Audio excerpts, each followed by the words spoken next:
ಸಚಿವ ಪ್ರಿಯಾಂಕ್ ಖರ್ಗೆ ಅವರ ಮನೆಗೆ ಕಾಂಗ್ರೆಸ್ ಕಾರ್ಯಕರ್ತರ ಆಗಮನ. ಅಂಬೇಡ್ಕರ್ ಫೋಟೋವನ್ನ ಹಿಡಿದು ಕಾರ್ಯಕರ್ತರು ಬೆಂಬಲವನ್ನ ಸೂಚಿಸ್ತಾ ಇದ್ದಾರೆ. ಆರ್ಎಸ್ಎಸ್ ವಿರುದ್ಧ ಕಾರ್ಯಕರ್ತರು ಘೋಷಣೆಯನ್ನ ಕೂಗಿ ತಮ್ಮ ಆಕ್ರೋಶವನ್ನು ವ್ಯಕ್ತಪಡಿಸುತ್ತಿದ್ದಾರೆ. ರೇಸ್ ಕೋರ್ಸ್ ರಸ್ತೆಯಲ್ಲಿರುವಂತಹ ಪ್ರಿಯಾಂಕ್ ಖರ್ಗೆ ಅವರ ಸರ್ಕಾರಿ ನಿವಾಸ ಗಮನಿಸ್ತಾ ಇದ್ದೀರಿ.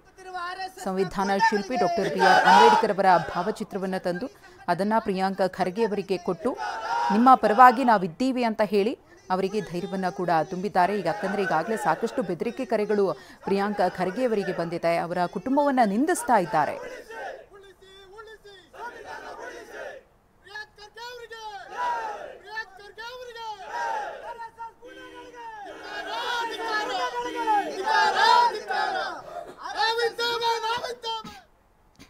ಇವತ್ತು ಮಾಧ್ಯಮದಲ್ಲಿ ನಾನು ವರದಿ ನೋಡಿ ನನಗೆ ಗಾಬರಿ ಆಯಿತು, ಶಾಕ್ ಆಯಿತು.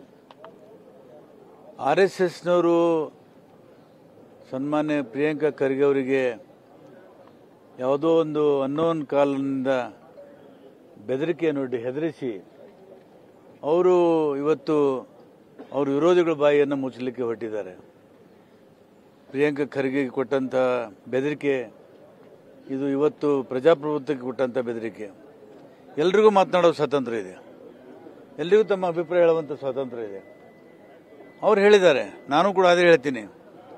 ಹೀಗಂತ ಹೇಳಿ ಜೀವ ಬೆದರಿಕೆ ಹಾಕೋದು ಹೇಳಿತನ. ಇದು ಹೇಳಿಗಳು ವಿಚಾರದಿಂದ ಎದುರಿಸಲಿ, ನಾವು ತಯಾರಿದ್ದೀವಿ. ವೈಚಾರಿಕವಾಗಿ ನಾವು ಚರ್ಚೆ ಮಾಡೋಕ್ಕೆ ತಯಾರಿದ್ದೀವಿ. ಆದರೆ ಅವ್ರು ಯಾರೂ ಬರೋಕ್ಕೆ ತಯಾರಿಲ್ಲ. RSSನವರು ಇವತ್ತು ಏನು ದೇಶದಲ್ಲಿ ಇವತ್ತು ಇಷ್ಟು ದೊಡ್ಡ ಸಂಖ್ಯೆಯಲ್ಲಿ ಬೆಳೆದಿದ್ದಾರಲ್ಲ, ಇದು ಕೂಡ ದೇಶಕ್ಕೆ ಬಹಳ ದೊಡ್ಡ ಅಪಾಯ.